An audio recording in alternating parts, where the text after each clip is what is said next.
Okay. So good morning, huge group. Thanks for thanks for showing up. This is going to be fun.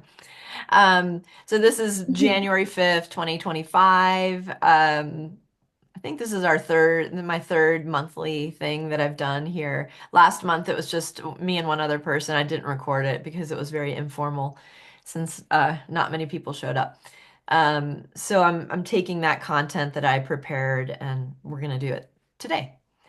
So first thing I wanted, it's just been itching, and maybe I'll do this as my YouTube that I do this week, which is I think I need to do a 2025 overview video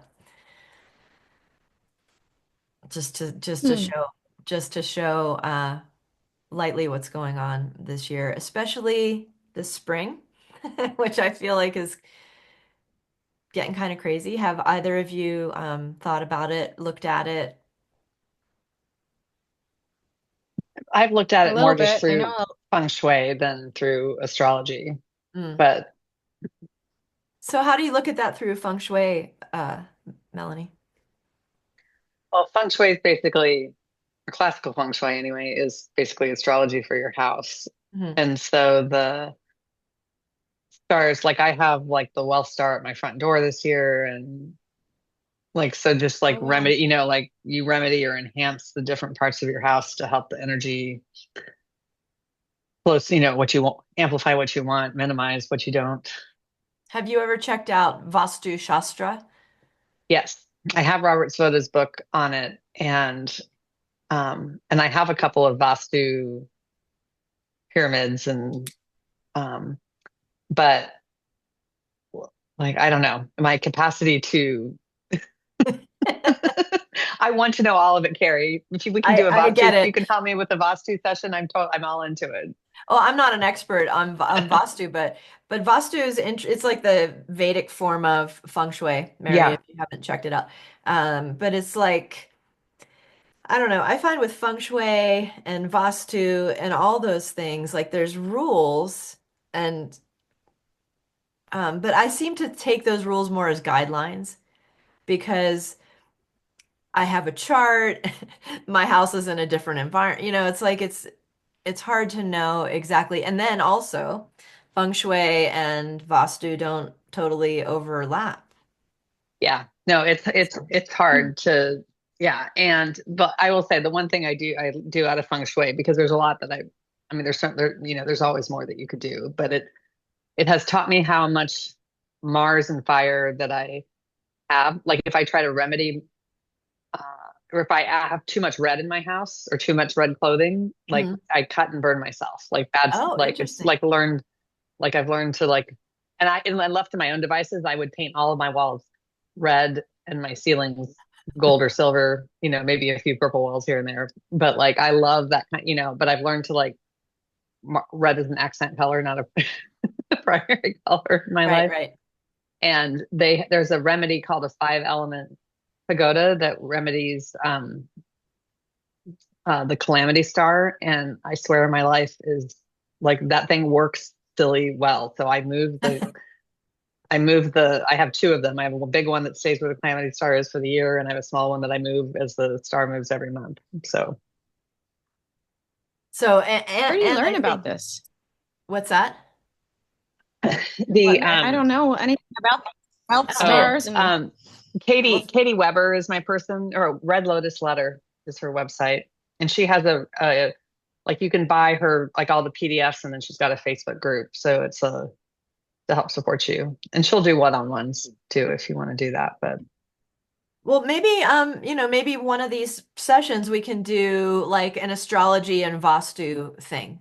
that'd be Because cool. Yeah. it really is interesting. Like to me, it's all about directions and which directions the planets rule and which rooms in Yeah. your house, etc. Like this place right here where I'm sitting, I called the Rahu room because it's hmm. I have a house that's like two levels, and this is the southwest corner of my house. So Rahu's direction is southwest. And Hmm. the idea is that any room, the southwest corner is the Rahu corner. And the directive is you should put big heavy furniture in the southwest corner of the room, I guess to block Rahu from coming in or to like anchor down because Rahu is so windy and unstable. It's more like, okay, let's anchor down this space. Interesting. Yeah, that wouldn't work in my house really because my southwest corner is all hallway.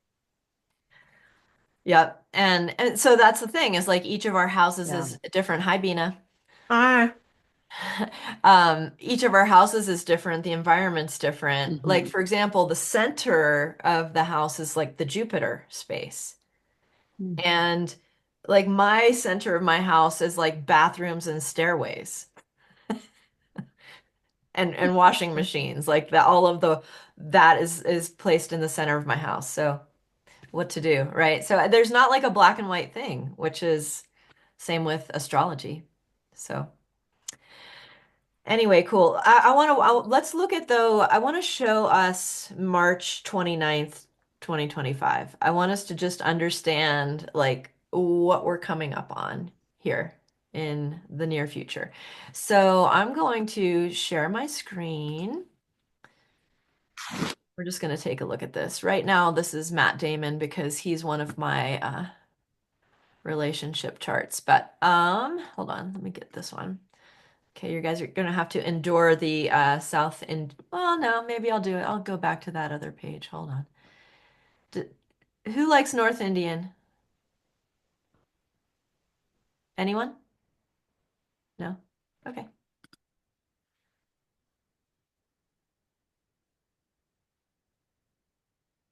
I lost you guys. Weird. Okay. Um, are you still there, all of you? Okay, I see. Yes. Okay, Yeah. cool. All right, I'm working with this like little gallery setup thing and anyway, new stuff.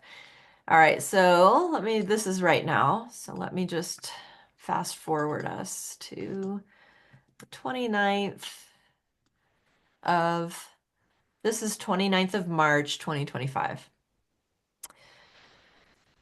So as you can see up here that Saturn is 0 degrees. Okay. I'm gonna go actually back a couple hours, 4 hours, maybe one more hour, because this is an eclipse here. Show you what that looks Oh. like. Okay. And can everybody see that? Okay. Um,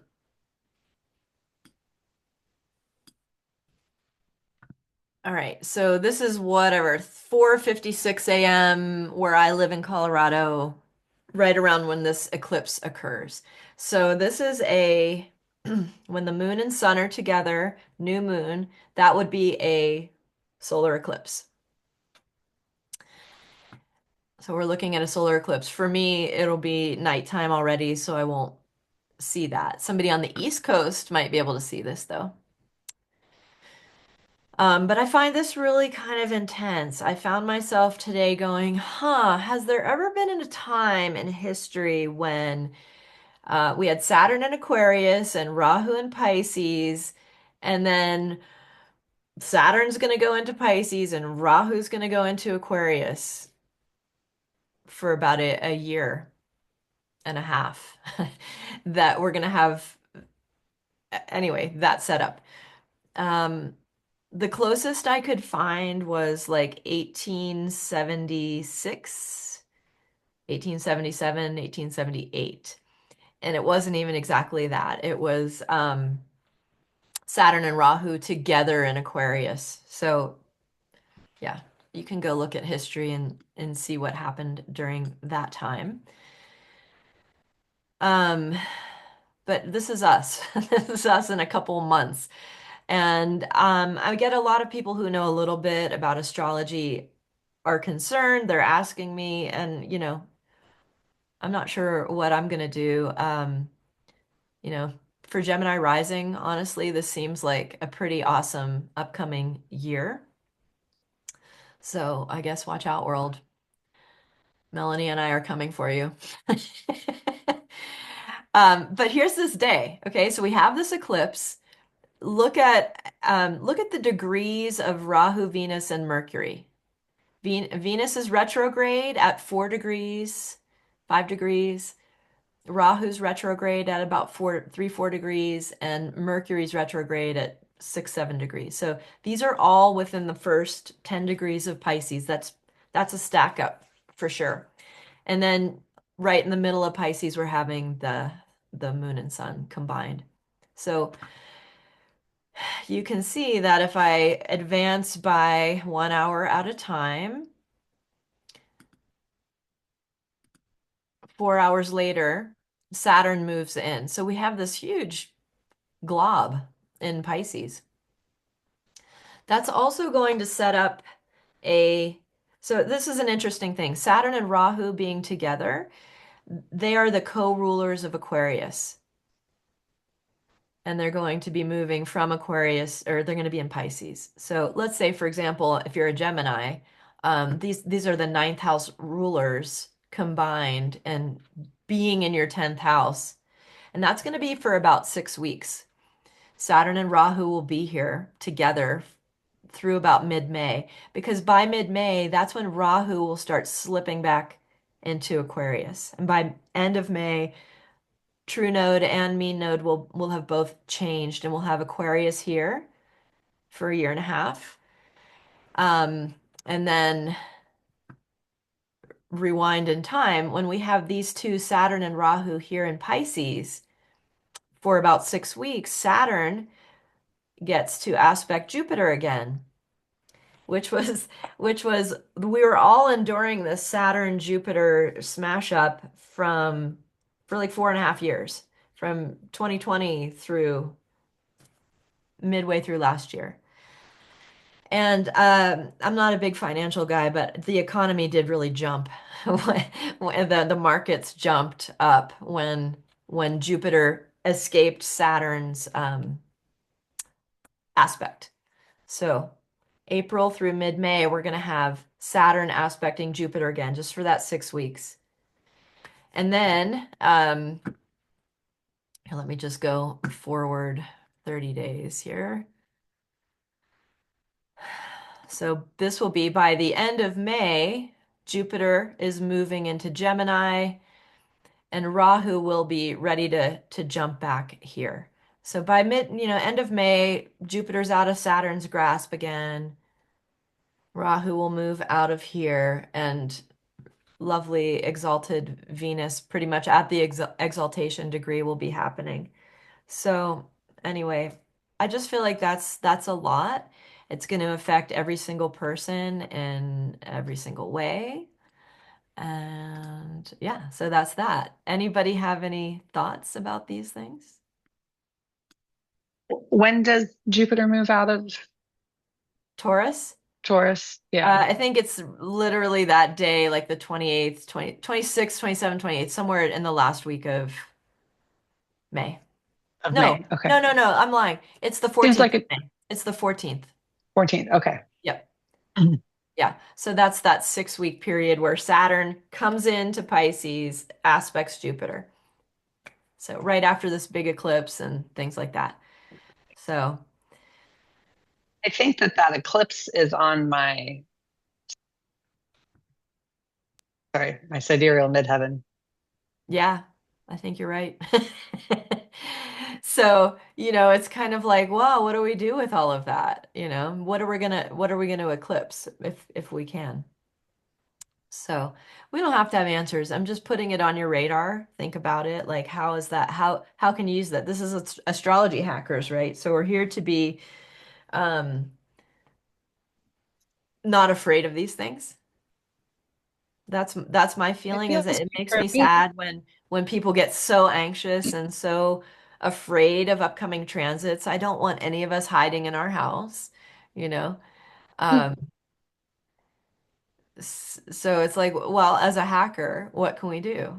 You know, like, how can we make this good for ourselves? Or if we think it's going to be a shit show, like, how do we prevent that or diffuse it or what? I mean, should we just all go on retreat for 6 weeks? Or that would be nice, actually.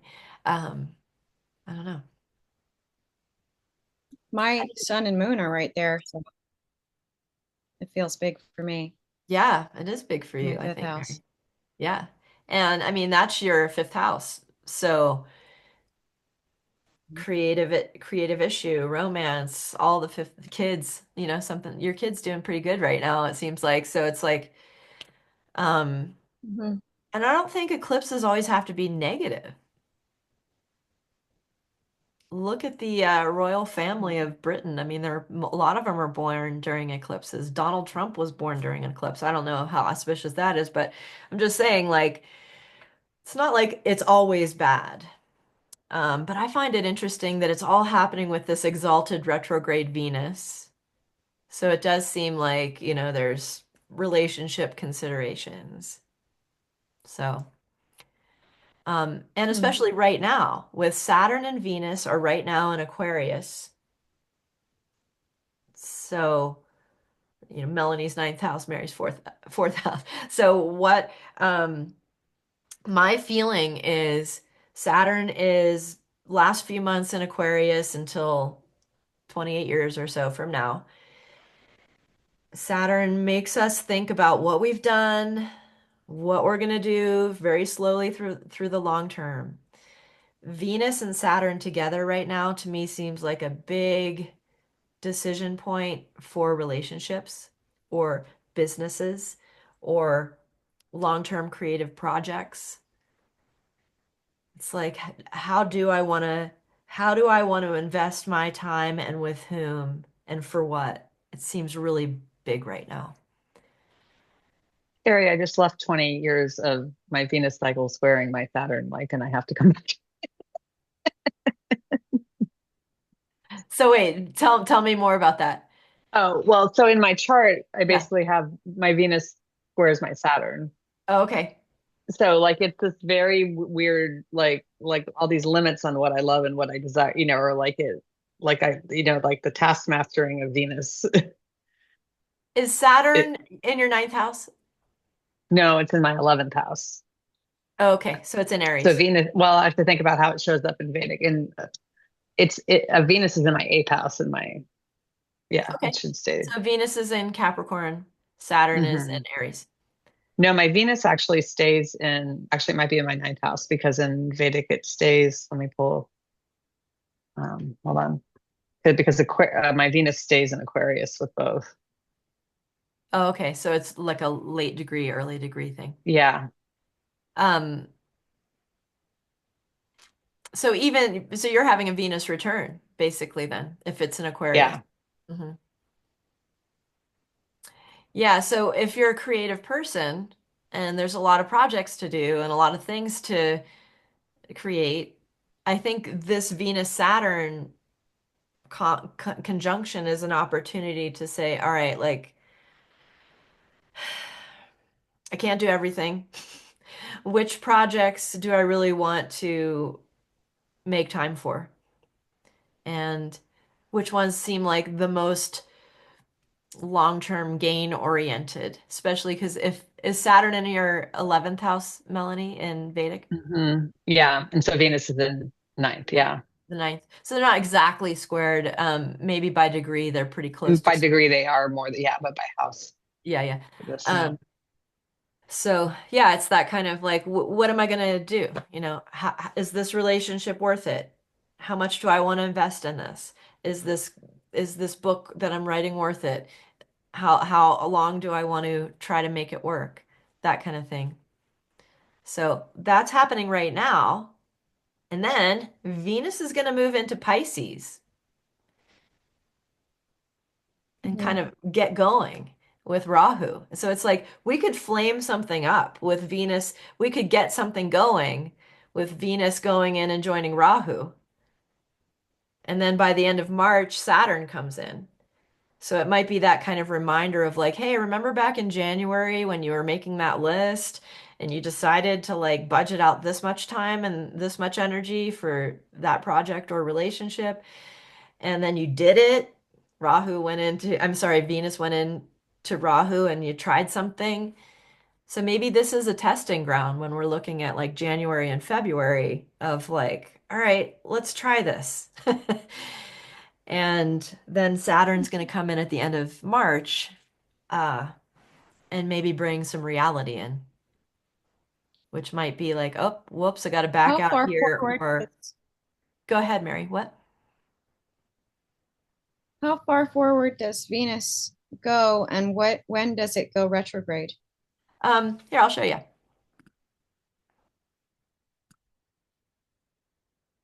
Okay, so this is, let me get back to now.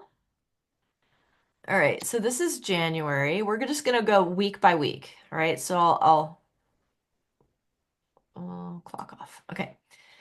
So right now we're at 8 degrees 29. This is the 12th. And we're at conjunction around the 18th, 19th. I just also want to point out, look, this is Mars will be moving back into Gemini on the 21st. So the day after the inauguration. And I also want to point out that this combination is getting a weak aspect from retrograde Mars as well. How can you tell it's retrograde? I don't see a little R or anything like that. The underline. Just, oh, I see. Okay. Yep, underlines are retrograde. And just disclosing, at this moment, I'm using true node calculation. So you can see Rahu here. There's no underline. That means this happens to be a random day when Rahu is direct, which is something I pay Oh, attention to now. Also, I want to point out that as recently, right, Mars and Rahu are very close as far as degree. So Rahu is aspecting Mars right now pretty closely, which is exciting.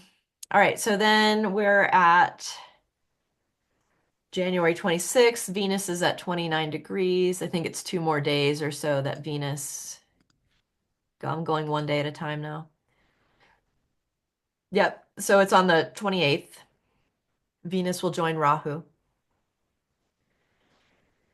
and Mars will be in Gemini. All right, so now I'm going to go back to 7 days at a clip.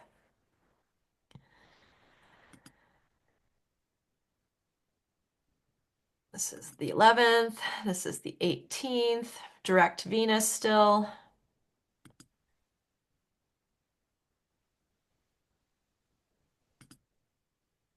Okay, so Venus went retrograde. I forget which day it is. So it's at about so 6. in March, a lot of things. Yeah, a lot of things are happening. In fact, there's even another eclipse in mid-March. There's a lunar eclipse in mid-March before that March 29th. So this is roughly Venus going retrograde. It's the last day of February, 16 degrees. So mark that down with, your natal stuff. It's about 16 degrees. And then Mercury's come in to join. So this, I always call this little combination here the three amigos, Mercury, Rahu, and Venus. So hopefully that answers that. And then when the retrograde happens, it goes all the way back to the beginning of Pisces. It's retrograde for a minute. Right. So this is mid-March. We're still going. March 28th, the eclipse, Saturn moves in. Now we're at April 4th. Venus and Mercury are still retrograde. Next week happens, Mercury's direct. Look at Venus is now at 0 degrees 27. I believe it's the 13th that it goes direct. So let me just cruise it forward. Yep. So yeah, it stays there the whole time. So there you go. So I'm kind of curious about the nakshatra that the eclipse is happening at, because Venus goes all the way to 16 and it's right near the degree point of the eclipse. 14 is the eclipse. Yeah, so the eclipse is at 1415 degrees, which would be Revati, the final nakshatra. No, no, it would be Uttarabhadra, the next to the last. And then the but when Saturn and Rahu and Venus and Mercury on that eclipse day will be in the previous nakshatra of Purvabhadra. Here, let me show you. We'll go to this page just so you can see. This lists all of that. So if you look at Oh, the 29th again, okay. This is a little post eclipse, but so you can see that Saturn, Rahu, look, you look down here, Saturn, Rahu, are actually all in Purvabhadra. Venus, Mercury, and Sun are in Uttarabhadra. And the moon is too. It's just that this is like a couple hours later, as you pointed out, that's happening right at that edge. So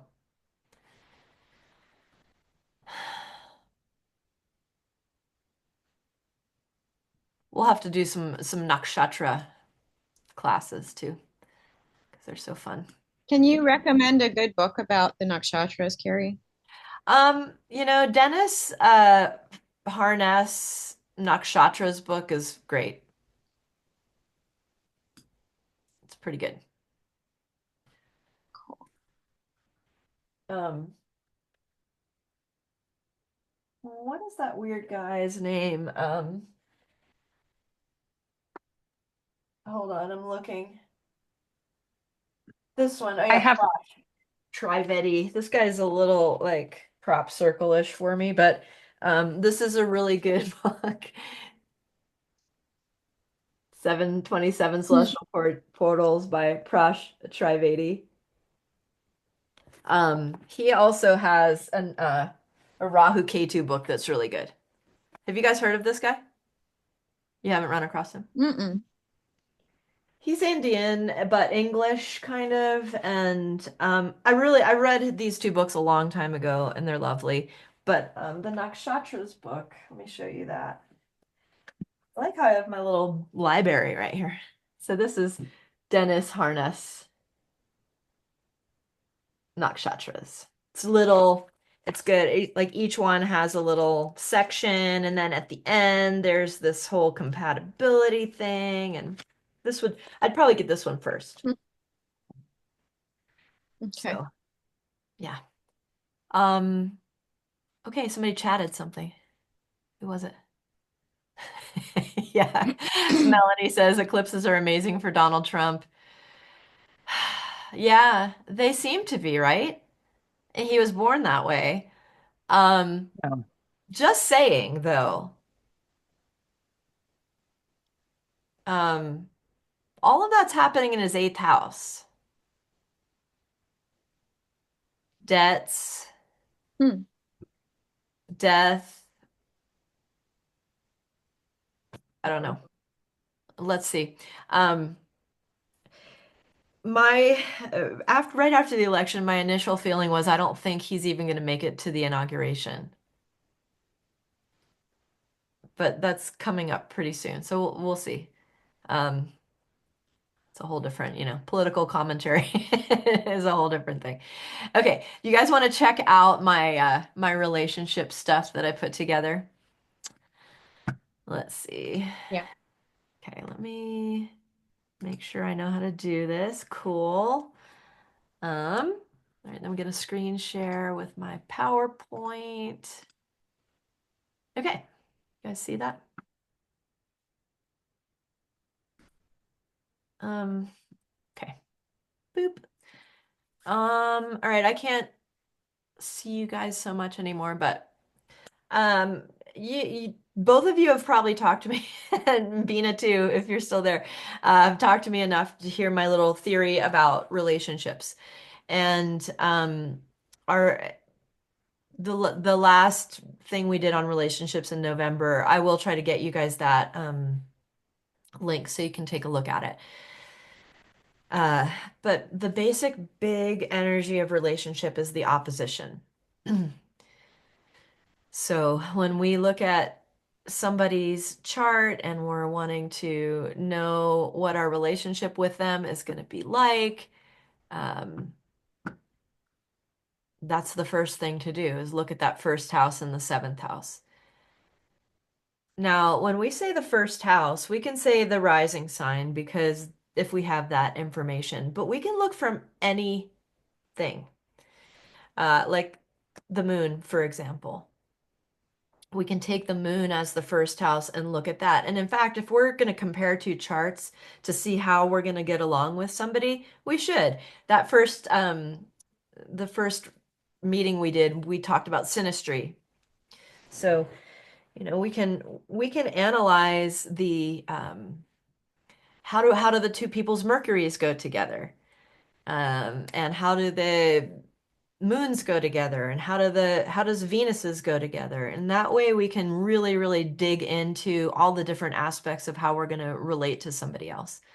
So, but here I'm just trying to show us that the zodiac is giving us essentially six different pairs of signs, which is six different types of relationships. And then I boil that down into basically three types, which you'll see in the next slide.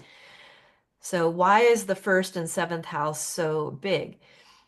Um, Channel opening door. I mean, it's that straight line across kind of feeling. And right, it's the easiest way to talk to somebody if you're face to face with them, face to face, confront, all of that. And Mars is the first natural first house ruler, and Venus is the natural seventh house ruler. So relationships really are, Mars tends to want to focus on the self. Who am I? Venus wants to focus on who are we? Who are we as a unit? So the me and us thing is very Mars Venus. All right. So you can look at all of these things. Oppositions have to do with relationship, opening a channel, blah, blah, blah. Oppositions aren't always positive or negative, right? So, and this is something too that I've seen is like when you're looking at something in the seventh house, for example, um, it's sometimes hard to tell if that's going to be how the other person is that you're dealing with or how you act when you're dealing with another person. Could be both things. So, all right, let's move on. This is a huge slide. I could have made a graphic here. I just didn't have time. Um, so we have our natural zodiac, right? We have Mars is the first sign. Um, it's also good when you're starting to study astrology to think of the zodiac like the houses as well, i.e., Aries is somewhat like the first house. There's similar considerations in Aries as there are in the first house. When we find somebody whose chart has Aries rising, their first house matches up with Aries, their second house matches up with Taurus, and it's kind of like they're slightly easier people to read because they're archetypal. The signs and houses overlap. So the seventh house is like Libra, the seventh sign. Libra is Venus's air sign. This is a big relationship house. So think about those things. All right, here's my graphic. So I made my little thing here.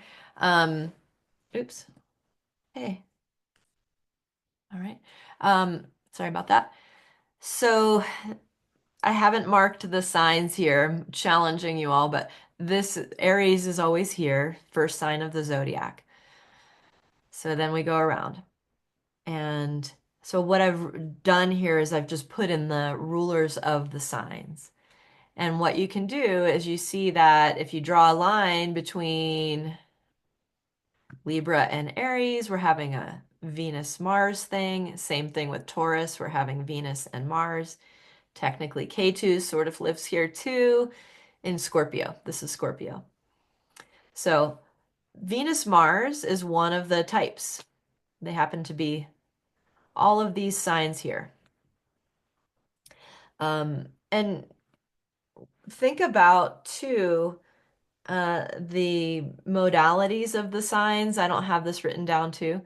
But Aries as the first sign is a cardinal sign or movable. Cardinal, movable. That's an interchangeable term. Taurus is fixed. Hey, I don't know how I'm doing that. I don't know how I'm doing that with my mouse. Sorry. Taurus is fixed and Gemini is dual.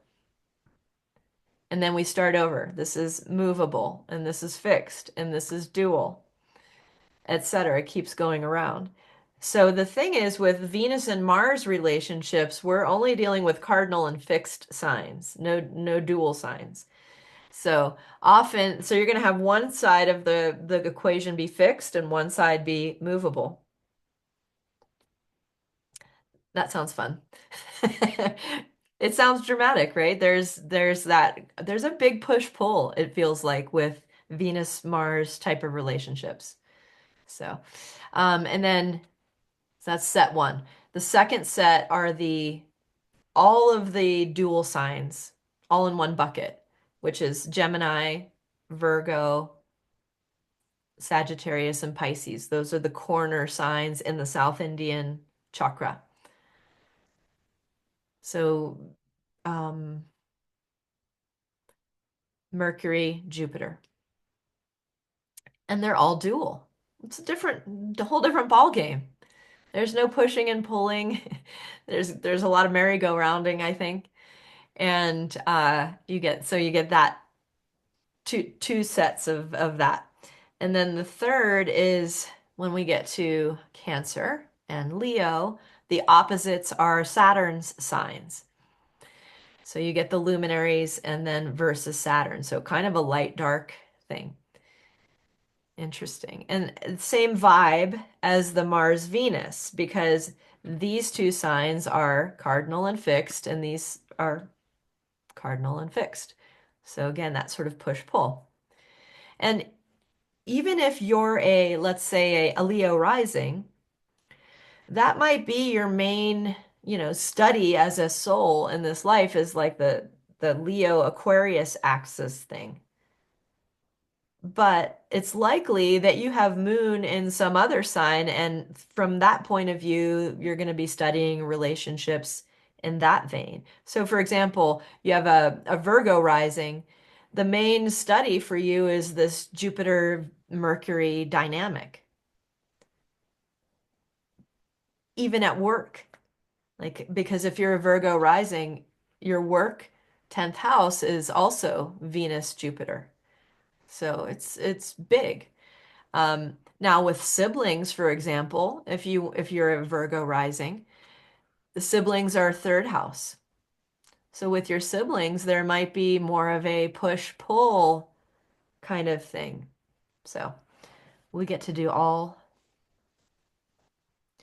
forms in whatever domains of our life we're working with. So okay, so just a little bit here. Mars-Venus relationships. Mars is power, strength, strategy, associated with the fire element, masculinity, self-control. Mars wants to protect, which could come across as wanting to confine or control or sequester somebody. Venus rules relationships, and connection, love, diplomacy, associated with the water element and feminine expression and togetherness. So Venus wants the other person to feel good and to be happy, which can come across as permissiveness or people pleasing. So the Mars Venus relationships, to me, when I see those and people navigating them, they're they're there's a lot of study of power and diplomacy. Like, how much do I assert myself? How much do I make a boundary? How much do I say no? Um, really feels like a passionate, creative relationship style. It's interesting, Mars, and I'm going to bring in Saturn here. Saturn tends to be a separative planet, and Saturn people are often lonely or okay with being alone. Um, but as it turns out, Saturn is also exalted in Libra, Venus's sign of relationship. So, what is that all about? To me, it's that relationships work best when there is a definition of I'm this person and you're this person, and there are some boundaries. Yes, we come together, but there's also individuality, and it's a good balance between individuality and togetherness. So, which involves saying no sometimes. So Saturn becomes really important in relationships. Here's an interesting thing. Saturn is debilitated in Aries, the first sign and the first sign, and Saturn is exalted in the opposite place in Libra. So it's just an interesting thing to think about. So Mars Venus relationships. Mercury Jupiter. Mercury is communication, exchanges, and transactions. Keep in mind both of these planets rule all four of the dual signs. So Mercury is associated with earth element, medicine, education, self-improvement. Mercury wants to make connections, make sure that we're staying connected and contacting each other, and that can come across as frantic enthusiasm and too much effort. Jupiter rules growth, knowledge, expansion, and divinity. Jupiter rules the ether element, natural science, wisdom, and spiritual growth. Promotes a positive environment for learning and growth, which can come across as knowing it all and holding more wisdom. So the Mercury-Jupiter dynamic tends to be a teacher-student, an educational trajectory, essentially. So if you're a Mercury or Jupiter-ruled person, a lot of your relationships are going to be seen as another opportunity to learn and grow, for better or worse. And that can be great. And it can go into imbalance just like any other relationship dynamic. Okay, now we have luminary and Saturn. So the sun and moon are not rulers of the elements, but they are light. So the sun is a constant light, no fuel needed. It reflects our individual selves and our souls and the part of us that is eternal and unchanging. The moon's light varies constantly due to moving around the earth, having this waxing and waning effect, and as it moves, catching different portions of sunlight. Moon represents mind space that we all share individually and collectively, and that we experience as we navigate constantly changing physical and mental environments. So those are on the one side. And then Saturn on the other side rules limitation, contraction, boundaries, separation. Associated with the air element, old age, disease, death, responsibility, creates a practical environment where we are tasked with facing consequences and experiencing karma. So I think the luminary Saturn relationships have a lot to do with studying how much do I assert myself and how much do I submit to the collective. Who am I and who am I not? I find that these are very challenging. This might be the scene the higher level relationship studies. Um, so there's that. Okay, that's it. Um, Stopping share.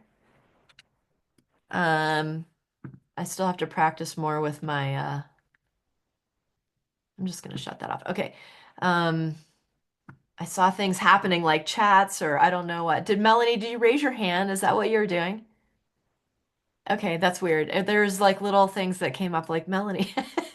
Oh, I was trying to, well, honestly, like the picture when you're sharing the, I was playing around because the images, the little picture frames were all in block the bottom of the text. And I was trying to see if I could move it. Oh, okay.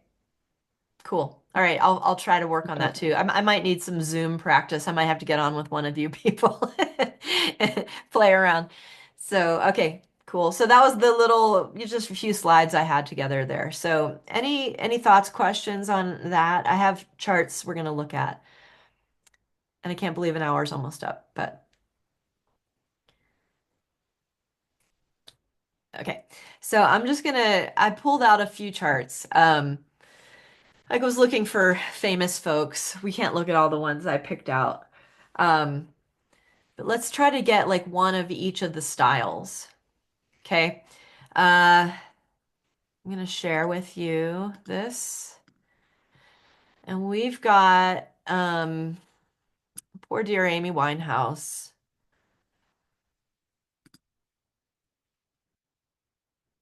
Okay. So she was a Taurus rising. I'm only picking double A data. I see what you're seeing, Melanie. I wish I could get those things. I wonder if I could move them. No, I It's can't. not like it's okay here because it's not, but some of the slides, like when the text was low on the slide, it was. Oh, okay. Okay. Cool. Anyway, so I'll see on the video once I once I watch it what I need to fix. And somehow I got rid of your face, Melanie. You can try to put yourself back in there. I don't know what I did. Okay, Taurus. So this is a Taurus rising. So we've got the Mars Venus dynamic. In addition to the Mars Venus dynamic, generally, Amy Winehouse also had this Venus Atmakarika. So she was a very Venus person. And when anytime we have Rahu and Ketu in the first and seventh, that always makes things dramatic by itself. But I mean, she only had like two very short, she only had brief relationships. It was like, the other thing is what's interesting with her is that Mars and Venus are together. That's the other thing. Mars is debilitated and Venus is retrograde, and they're both in the third house, which can be uh, have a short attention span in a way. So she really only had some brief relationships. Uh, Great career, amazing career. 10th house ruler Rahu in the first house, um, but a lot of addiction. Poor Amy. Anyway, but you could kind of see just watching her life was very dramatic.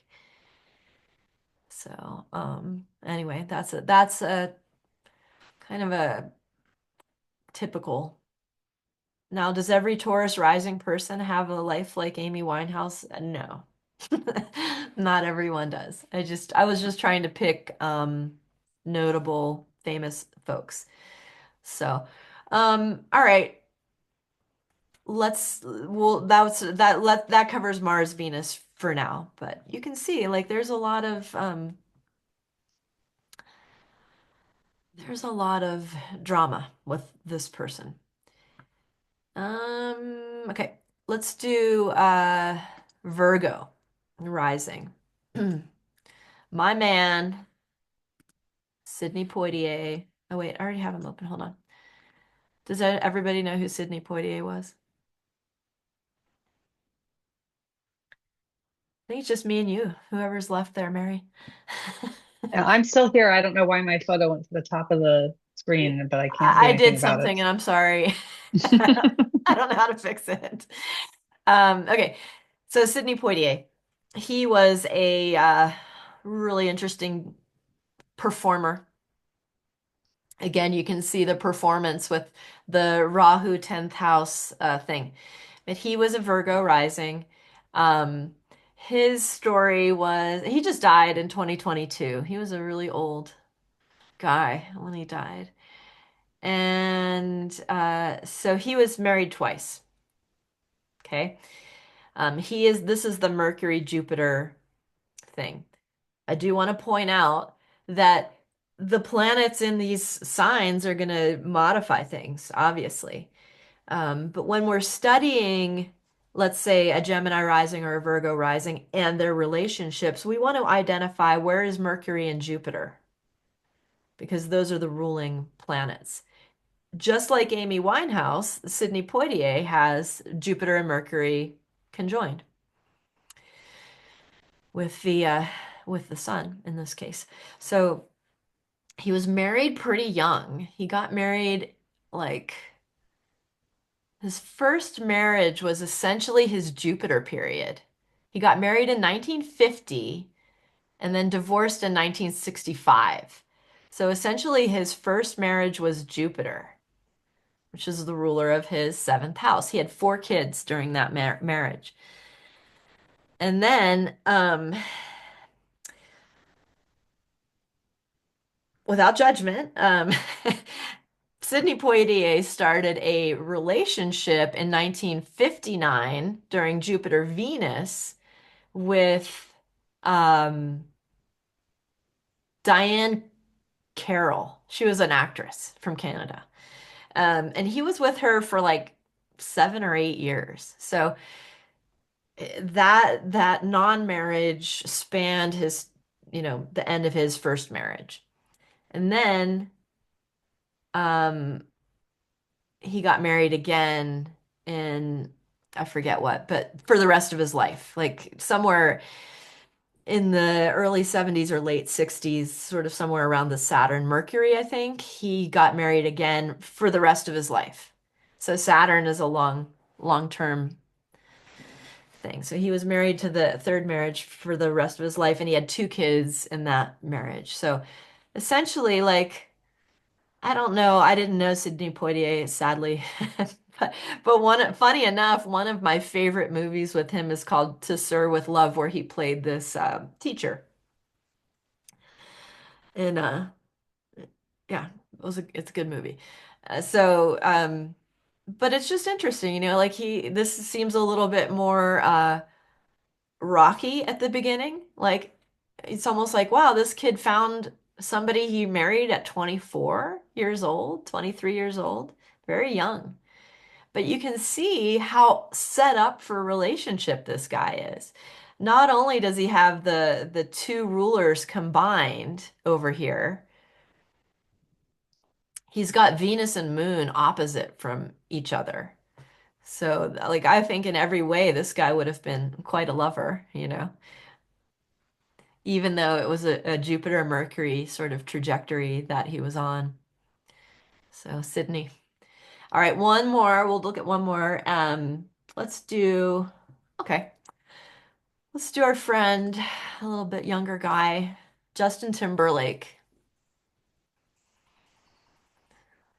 He is a Leo rising, barely. So he's got the Sun Saturn thing going. And for him, it happens to be that Sun is also his soul indicator planet sitting in a Saturn sign, which is interesting, in the sixth house. So to me, this guy is exploring a lot about like, how do I be a big bright star, Leo, but with two pretty strong planets sitting over there in the seventh house. The Mars is powerful, Mercury's powerful. Neither of them likes being in the seventh house, to be honest. Um, but it's interesting, it's like this guy's here to study how do I be a big star, but also be humble enough to actually have a relationship. And it turns out he's been married for 12 years to Jessica Biel. He probably got married right at the beginning of, in Sun Venus, likely, which is interesting because that combination is there. So I think they have some kids, maybe a couple, I don't know.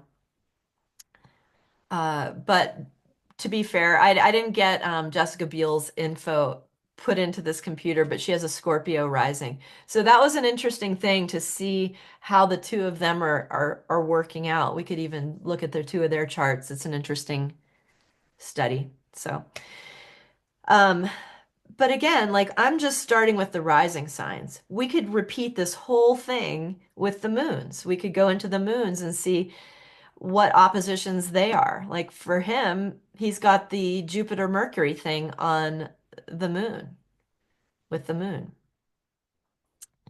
With having a lot of planets in Capricorn and Aquarius, to me, it seems like he's really here for this luminary Saturn study. So, anyway, that is Justin Timberlake. And oh, there, I see. I can just put you back. There you are.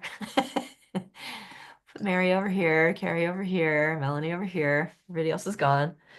So that's all I had today was that sort of thing, and just to try to apply for quick shots, right? Like when if you're talking to somebody and you're quickly trying to figure out like how much energy you want to give them, and their moon sign is so and so and so. Uh, at a certain point, if you're a Jupiter Mercury person and you really treat relationships like learning experiences, after a while it gets old to try to relate to somebody who is in it for the drama, like the Taurus Scorpio thing. But for example, I'm that guy. I have Gemini rising. I have Moon in Scorpio. So on a surface level, I'm pretty easygoing. I want to learn. I want to find good teachers. I want to teach people. I want to do the Jupiter Mercury thing. But my moon is in Scorpio. So there's something in me that's pretty deep with like really wanting to connect with people and really wanting to go in deep and find out the source of our connection, our power, and our spiritual blah blah blah blah. Right? So I have the Taurus Scorpio thing pretty strong too. I have Mercury in Capricorn. When I relate to people, I have to deal with this Saturn, Capricorn Cancer thing. I find myself sometimes like working with people and going really deep into like emotional things. And then I'll be like, okay, so moving on. Like that is such a, a Capricorn Mercury thing. And meanwhile, the other person is like this Cancer going like, oh my God, she just like dashed me into the shore and like she's just moving on. So I have to watch that sometimes. Like my Mercury in Capricorn is not very emotional. And Capricorn has to relate to Cancer, which is very emotional. So my moon can handle that, the moon in Scorpio. But sometimes I have to watch my Mercury because I think I'm a little too flighty. Like, yeah, I'm compassionate and I feel feelings, but then I can just detach and move on. Mercury in Capricorn. But I really have to watch out because I'm talking to a Cancer. And they're not just moving on. They're like this crab laying on the laying on their back going, help. So that's it. We all have all of those things. Every person has them in their chart. I just think that when we can bucket them into different quick feeling things, then we'll know what somebody's up for. So like somebody who has moon I have a in question. one of the dual signs, they're on an emotional level, they do want to learn. They're in a Jupiter or Mercury sign. So they may be crying while they're Mhm. learning, but they're still learning. So, thoughts? Anybody want to look at a chart that they have or look at anything?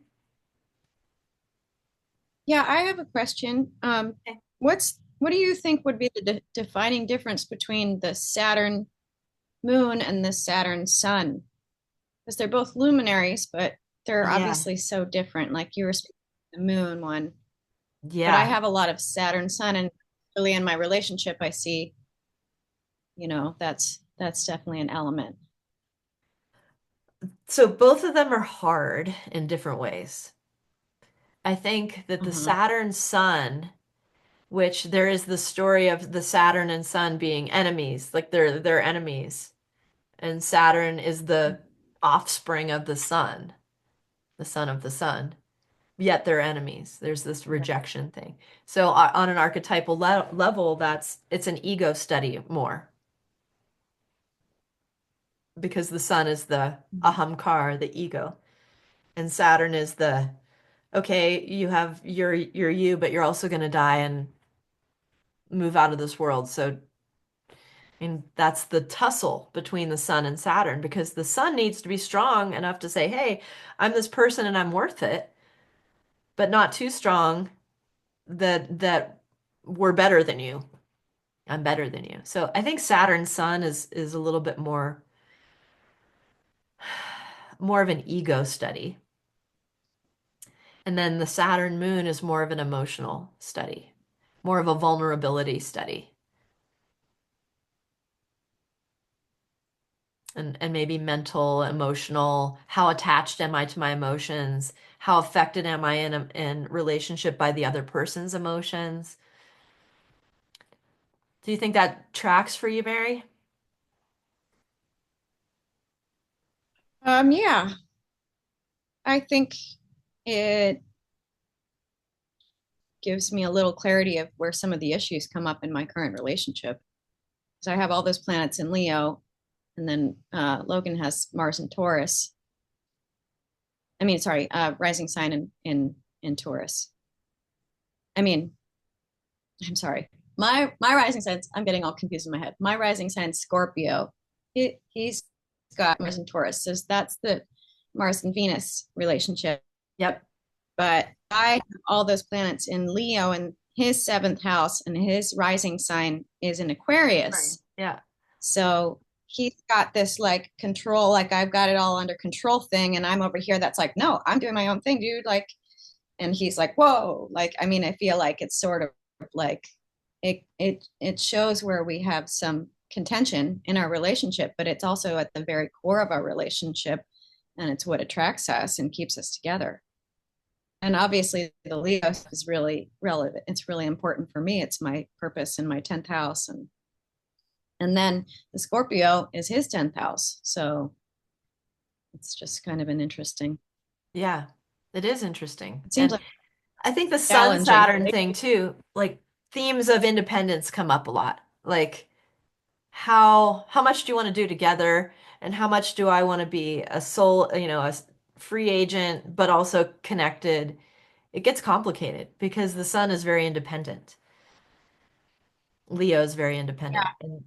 And then I have Sun opposite Saturn in my natal chart. So that's themes I already struggle with internally, Yeah. maybe. I don't know. Yeah.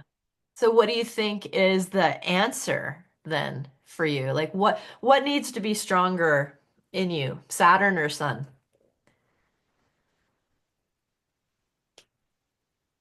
Oh gosh.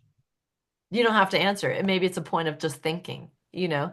Like because that's another thing with Vedic astrology. We reckon how strong or weak planets are, how exalted or debilitated, how much can they do their job. And I think when we're talking about remedies and hacking, it's kind of like, well, I want to do this thing, I'm going to need more sun. I'm going to need more Venus. I'm going to need more Mercury. So that's why we do remedies. We're trying to either bring up that planet's energy, or if it's too much already, we're trying to pacify it. So, um, so like if you're constantly feeling patterns and imbalance, the thing to do is figure out which one needs to be strengthened or pacified. And the general idea for remedying planets is we don't want to strengthen tough planets too much. Like it's a little dangerous to strengthen Saturn. But not all, I mean, for some people, it's the thing to do.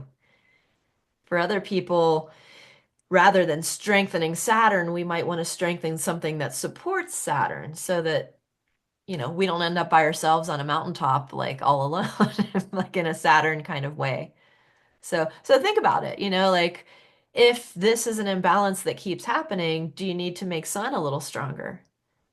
Do you need to make Saturn a little strong? Like what needs to be bolstered in order for you to smooth and balance the relationship? Yeah. Yeah, you don't have, I'm not like making you answer now. It's just a thought, think about it. And that's how we Yeah, I like get that to approach. using these things in a practical way where we're not like thinking, "Oh man, look at my tough, I got this tough thing in my chart. I'm never going to get out of here." Like, Mhm. I mean, that'd be fine. If you're just like, "Okay, this is my awareness and this is where I'm staying." That's fine. But I want to go a little further and say, "Okay, there's this hard thing in my chart. How can I get around this?" Yes, I have to go through a scary forest, but can I do it without dying? You know, like I think that's the use of astrology. So Mhm. And so you can look to the Navamsha too for answers. you can. I like to look at the Navamsha and say, all right, that might be the clue for how I can jimmy this a little bit so I actually get to the right direction that I'm supposed to be going.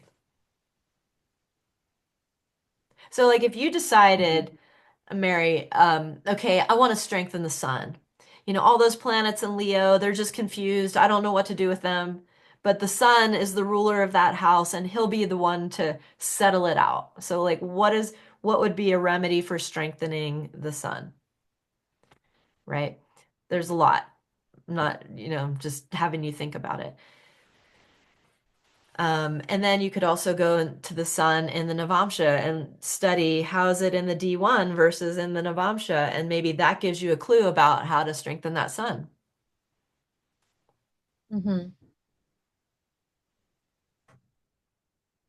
I don't look at my Navamsha. I need a better, like, I need to get software on my computer because my quickest go-to for looking at my chart is just astro.com and I put it in the Vedic. So I'm still looking at the circle. I know you're not supposed to do it that way, but I have a I solution need for the you, software. Mary. Yeah. There's a web-based, browser-based software that's pretty good. So go to DE, I'll just write it in the chatty thing here. It's just deva.guru. So you go on a browser and you can put your data in there. I think you can see the D1 and the D9, and you can change if you're seeing north or south, and that's free.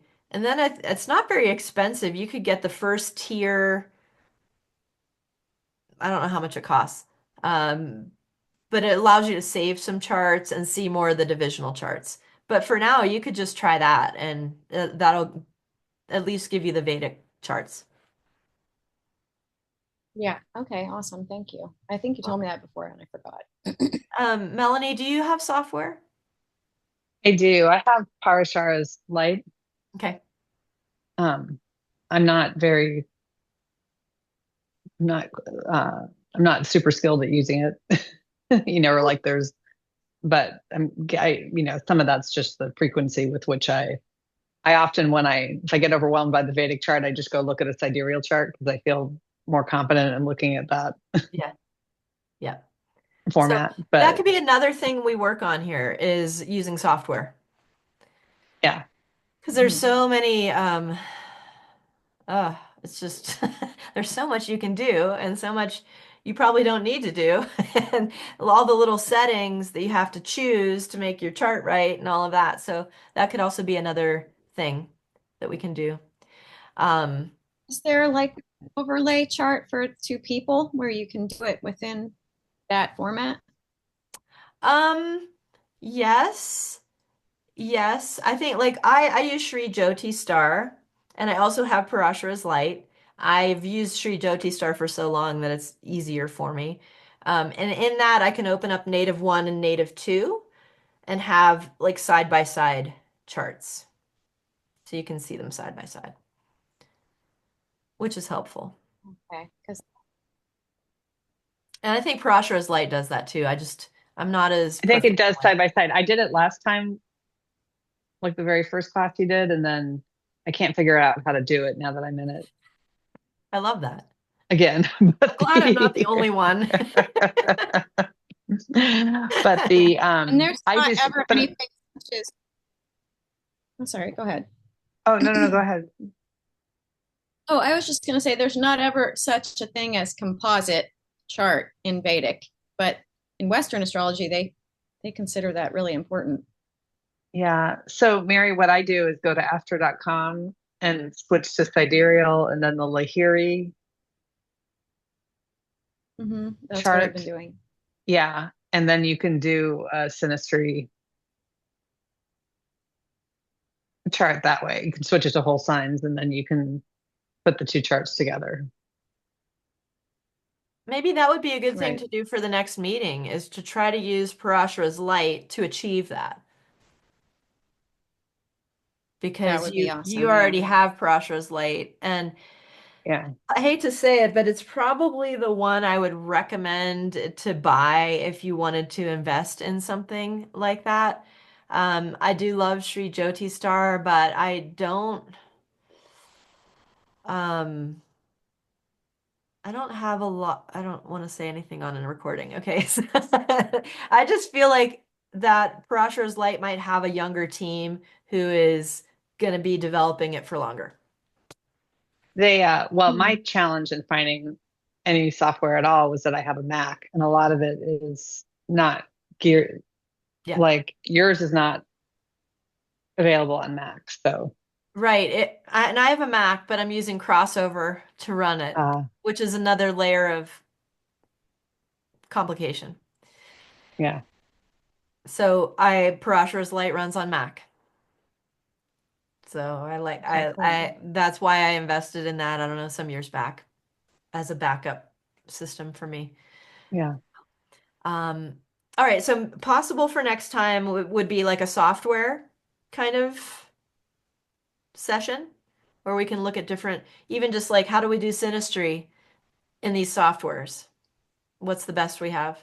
Hmm. So we could do that, or taking requests if either of you has like a driving desire for a specific thing. Yeah. I think um, that's all good with me. I feel like what I want to do next is to go back into the recordings. Cause like last time you gave the like number of houses to the moon, Oh, like you, the 311 type of. right, you did that kind of stuff. And then take what you did today and sort of like, I feel like I need two flashcard or like I need index cards to like cheat, something like that to So maybe start next to time, rather than moving on from relationships, what we can do is combine the last two things and start maybe just exploring how do we use software to start looking at charts and all the that'd be different great. things you can do. Anyway, we can Yeah, decide. Kerry, if you can get October up, that would be really awesome because then I can get caught up on that stuff. Okay. Um, what One I I'll couldn't get. do is send out an email to the same group, and I'll try to send out the link to this one and to the last one. So let me know if you can actually see them or not. Okay. Okay. Yeah, the one link you sent me didn't work. Sweet. Okay.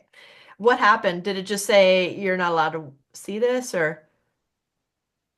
Yeah, I think it just said not available or something like that. I don't, Okay. I'll try it again, but it didn't go to anything. Okay. I'll work on it. All right, ladies. Well, thank you for being with me at a astrology church. I love Best it. church. Yeah. And if you know anybody else Or who wants to do this, I mean, I'm totally welcoming everybody. I don't know. I don't know what I have to do. Turn on a louder amp or something. Do a little talk about it on your Instagram. Okay. Just a quick video where you're like, once a month, if you join my Patreon, you get to do astrology hackers and learn more. I think you could, if you kept this whole thing about relationships always, because ultimately astrology is just relationships anyway. Yeah. and that like Mhm. you would like to understand relationship dynamics, like you would could make a killing with that, or like just to really hyper focus it for, you know, how am I relating, Yeah, it is to whatever. everybody's. I was thinking earlier, it's either relationships, money, and health. Yeah, health, wealth, and love. That's Those all. are the main three. Yeah. Maybe we'll just do relationships all of 2025. Who knows? Till we're exhausted. Oh yeah, Kerry, talking about like the story of Saturn and the sun, how do I find out more of that mythology stuff? Um, you could probably honestly look on Wikipedia. But the funny thing is, I thought to myself, I don't know, last month or something, I think I'm gonna have Vedic story time at my yoga Oh, awesome. studio, and I'm gonna record it. And I'm just gonna tell all these stories that I use all the time. They're therapeutic myths. Um, I'm just trying to think, how did I learn these things? I don't even know. It's just been so many years of so many avenues that I just know the stories. But maybe I'm the one Mhm. who's supposed to tell the stories. That's a very good gem. That sounds like a very good Gemini rising thing to do. The uh Robert Svoboda has a book called The Greatness of Saturn. It is the best book ever, Mary. You should get that book. I probably told you about it, Mary, just because based on your Saturn hood. But yes, it's The Greatness of Saturn by Robert Svoboda. It is a retelling of an ancient Vedic myth.